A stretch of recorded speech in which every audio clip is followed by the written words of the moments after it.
घाव बढ़ते ही जा रहे हैं।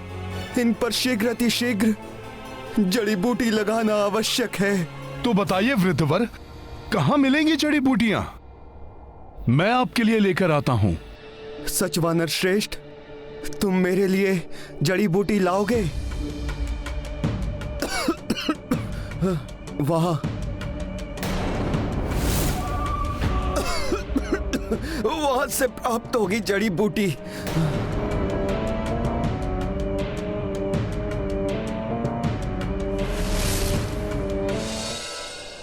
ये गाथा महाबली हनुमत की, रुचिकर लीला राम भगत की। जय जय जय रघुनंदन राम, जय जय जय महाबली हनुमान।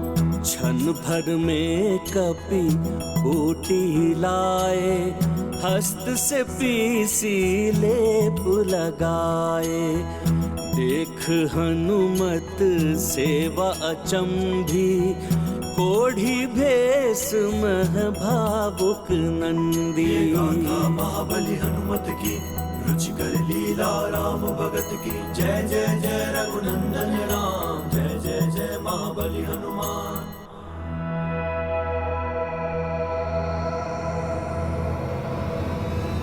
बस हनुमान बस।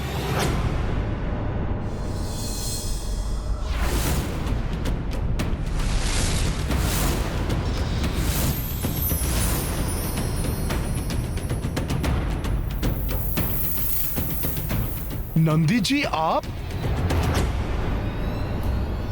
हाँ हनुमान, मैं तुम्हारी परीक्षा ले रहा था कि इतने बड़े युद्ध में विजय प्राप्त करने के पश्चात कहीं तुम्हें अभिमान ने तो नहीं घेर लिया है, परंतु तुम सच्चे सेवक सिद्ध हुए। फिर वो चाहे सेवा प्रभु श्री राम की हो या फिर एक अपरिचित कोढ़ी की।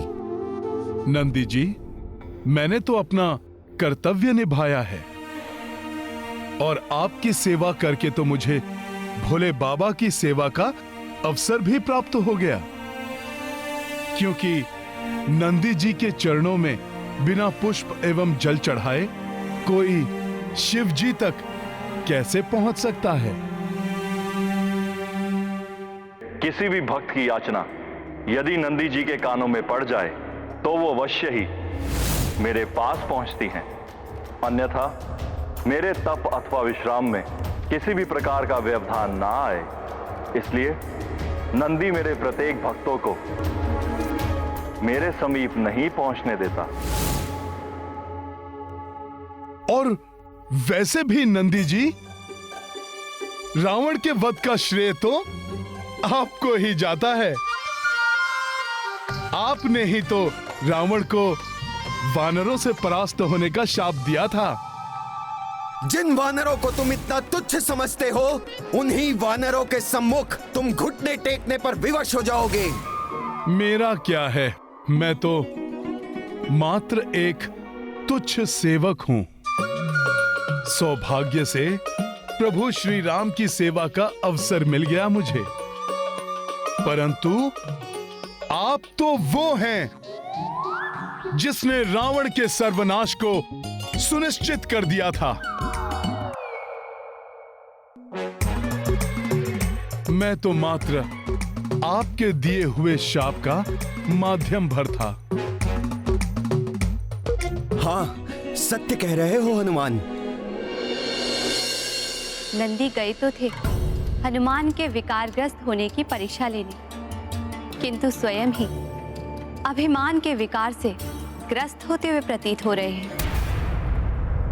यदि समय रहते विकारग्रस्त होने का आभास हो जाए और प्राणी संभल जाए तो विकारों से बचा जा सकता है। देखते हैं नंदी को इसका आभास होता है या नहीं। अच्छा, तो हनुमान मेरी प्रशंसा करके मुझे ही विकारग्रस्त करने का प्रयास कर रहे हैं। अब देखो मैं कैसे उल्टी धारा बहाता हूँ। अच्छा, आपने तो इतना महान कार्य किया है नंदी जी। बस अब मुझे भोलेनाथ जी से आत्मलिंग प्राप्त करने में मेरी सहायता कर दीजिए आप। अवश्य हनुमान, तुम कदापि चिंता मत करो। मैं तुम्हें स्वयं प्रभु महादेव के पास ले चलता हूं। चलो। किंतु इस बहरूपिये के साथ प्रभु के इस पवित्र धाम में प्रवेश नहीं करने दूंगा मैं तुम्हें।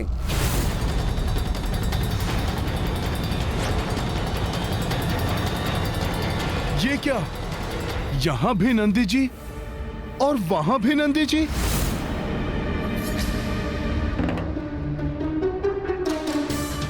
मैं आत्मलिंग लेकर समय पर नहीं पहुंचा तो प्रभु की पूजा का मुहूर्त निकल जाएगा और प्रभु प्रतीक्षा करेंगे तो अयोध्या पहुंचने में विलंब हो सकता है। फिर प्रभु को विलंब होते देख अयोध्या में कहीं कुमार भरत कोई अनिष्ट न कर बैठें।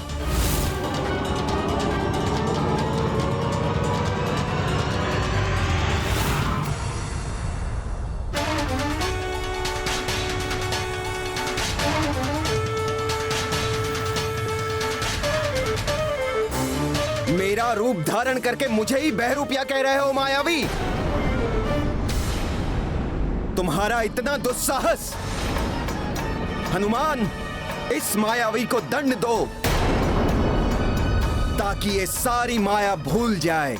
हनुमान, जब से तुम यहां आए हो तब से ये तुम्हारे साथ छल कर रहा है। पहले कोढ़ी बना, फिर मेरा छद्म रूप धारण कर लिया इसने। इसे छोड़ो, मैं तुम्हें प्रभु के पास ले जाऊंगा। छल करने का प्रयास तुम कर रहे हो हनुमान के साथ। इसकी बातों में मत आना हनुमान, कोई मायावी है ये।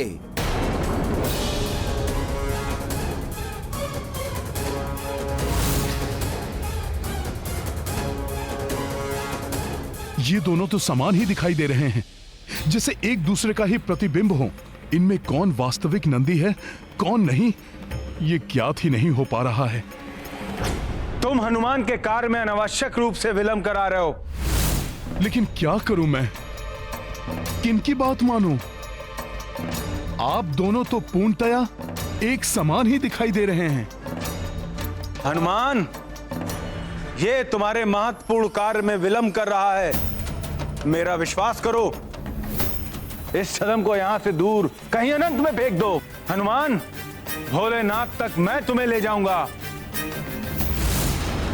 किंतु उससे पहले तुम इस बहरूपिये को मेरे सम्मुख से हटा लो। अन्यथा यदि मुझे क्रोध आ गया तो अनर्थ हो जाएगा। मेरे क्रोध से परिचित होना तुम चलिए, सारी सृष्टि को हिलाकर रख दूंगा मैं। हनुमान मेरे क्रोध से भली भांति परिचित है। इनकी बाल अवस्था में क्या हुआ था इन्हें सब स्मरण है।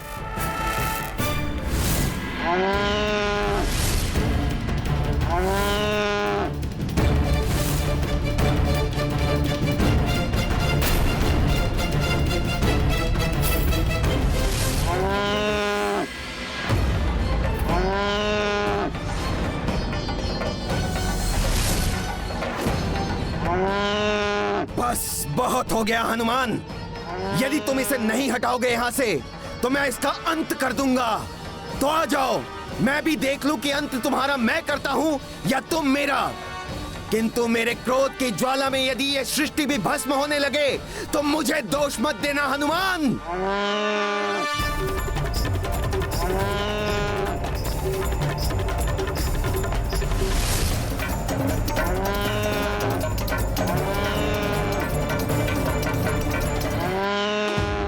रुक जाइए, मैं जान गया हूं कि कौन वास्तविक नंदी है।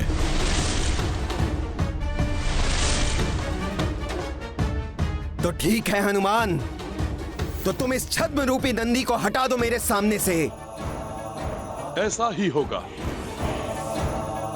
किंतु इसके लिए मुझे सर्वप्रथम कैलाश धाम की परिक्रमा करनी होगी। प्रभु भोलेनाथ से आशीर्वाद लेना होगा, जिससे कि मुझसे कोई त्रुटि ना हो पाए। आप दोनों भी मेरे साथ आइए। उचित है हनुमान, चलिए। इस प्रकार नहीं, आपको वचन देना होगा कि आप दोनों मेरे साथ कैलाश की पूरे 3 बार परिक्रमा करेंगे, ना 3 से कम और ना 3 से अधिक। उचित है हनुमान, हम वचन देते हैं कि हम परिक्रमा करेंगे, ना ही 3 से कम और ना ही 3 से अधिक।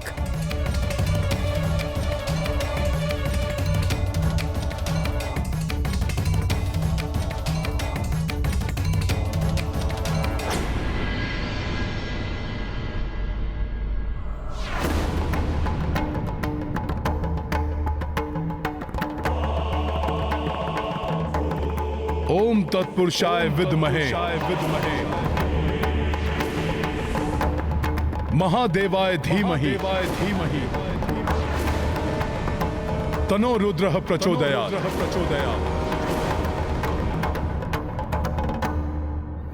ओहो, हनुमान ने तो अपने बुद्धि चातुर्य से हमें ही उलझा लिया और हम समझ ही नहीं पाए। हम दोनों की एक ही फेरी में 2 परिक्रमा हो गई है। अब यदि एक और फेरी की तो 4 परिक्रमा हो जाएंगी, किंतु हमने तो मात्र 3 ही परिक्रमा का वचन दिया है। ओम तत्पुरुषाय विद्महे महादेवाय धीमहि। अब तो फंस गए हम, क्या करें क्या नहीं, कुछ समझ में नहीं आ रहा है।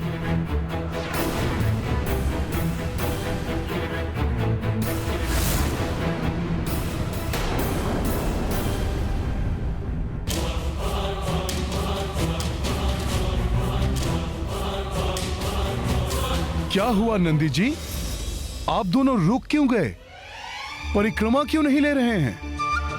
आप दोनों ने तो 3 परिक्रमा लेने का वचन दिया है, ना 3 से अधिक और ना ही 3 से कम। मैं तो हनुमान की कड़ी परीक्षा लेने वाला था, यहाँ तो हनुमान ही मेरी परीक्षा लेने लगे। कैलाश धाम में होकर भी, मेरे भोले बाबा के भक्त होकर भी, 3 परिक्रमा का वचन देकर भी अब आप वचन तोड़ रहे हैं। सोच लीजिए, कैलाश धाम में ऐसा वचन देने का अर्थ है भोले बाबा को ही वचन देना, और यदि अब आपने वचन नहीं निभाया तो बहुत बड़े पाप के भागी बनेंगे आप। किसी की परीक्षा बार बार नहीं ली जाती, एक बार में ही मनुष्य की पहचान हो जाती है। अब पुनः परीक्षा लेते लेते स्वयं ही परीक्षा का सामना करना पड़ रहा है नंदी को। आशा है नंदी को ये समझ में आ गया होगा कि हनुमान बल में ही नहीं, बुद्धि में भी अतुलित है। अब तो 2 से 1 हो जाइए और एक परिक्रमा लेकर अपना वचन पूर्ण कीजिए। इसके अतिरिक्त अन्य और कोई विकल्प नहीं है आपके पास। हनुमान, अब मैं पूरी तरह आश्वस्त हो गया हूँ कि तुम्हें कोई भी विकार स्पर्श नहीं कर सकता। अब तो तुम्हारी शंका का समाधान हो गया ना नंदी?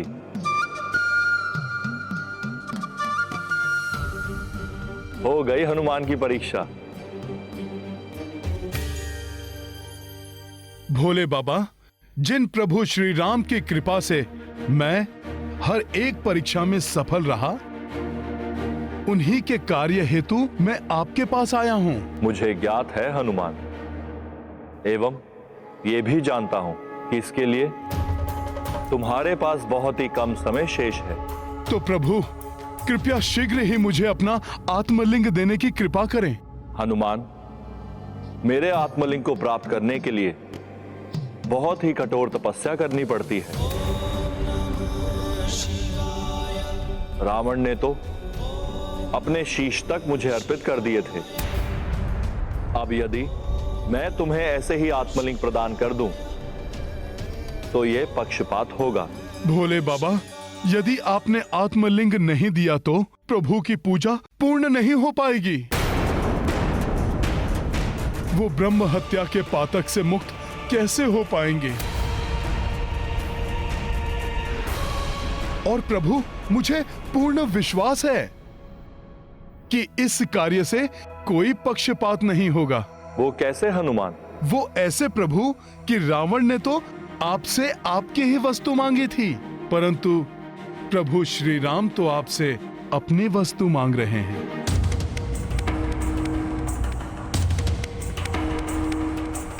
तुम कहना क्या चाहते हो हनुमान? माता, भोले बाबा आठों प्रहर प्रभु श्री राम का नाम जपते हैं, अर्थात इनके हृदय में प्रभु श्री राम विराजते हैं और भोले बाबा का आत्मलिंग इनके हृदय से ही तो उत्पन्न होता है। इस प्रकार तो आत्मलिंग प्रभु श्री राम का ही तो हुआ माता।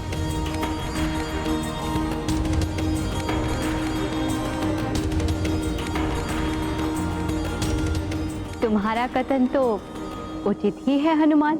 और वैसे भी प्रभु आप उनसे जुड़े हुए हैं और वो आपसे, तो आप दोनों पृथक ही कहां हैं? अतः आपका आत्मलिंग उन्हीं का तो है।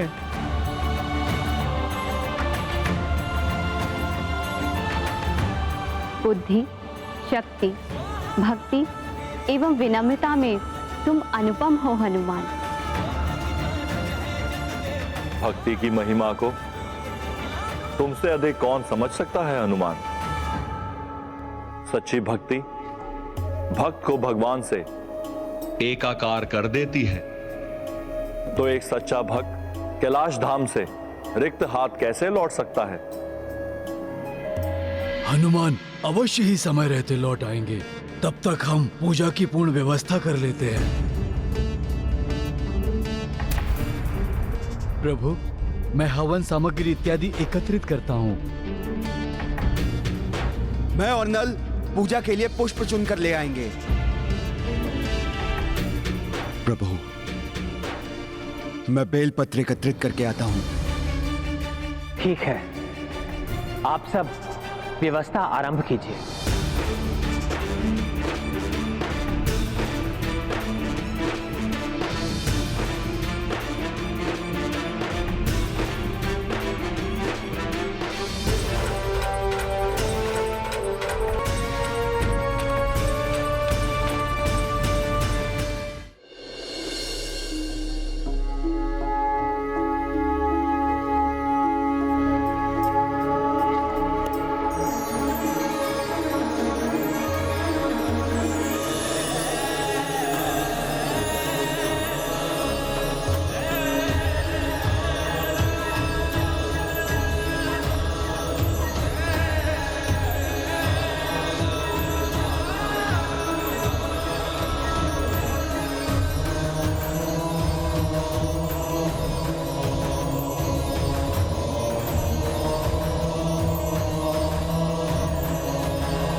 ये मेरा आत्मलिंग मैं तुम्हें प्रदान करता हूं हनुमान।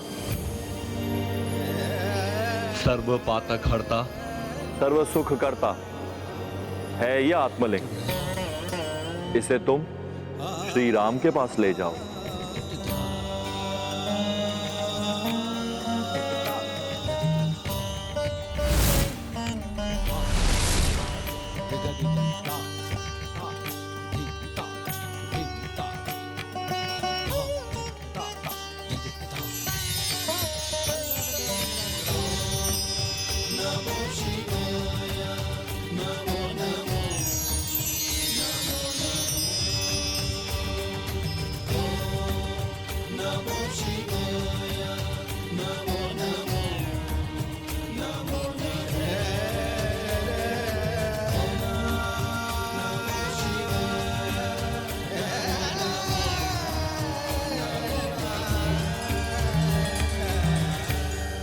धन्यवाद भोले बाबा।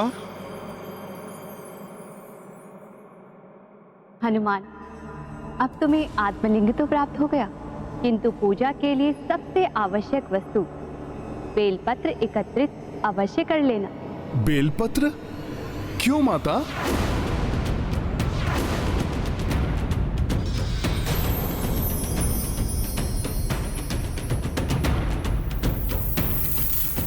व्यक्ति यदि विनम्रता के साथ बुद्धि और विवेक का प्रयोग करे तो कठिन से कठिन कार्य में सरलता से सफलता प्राप्त कर सकता है।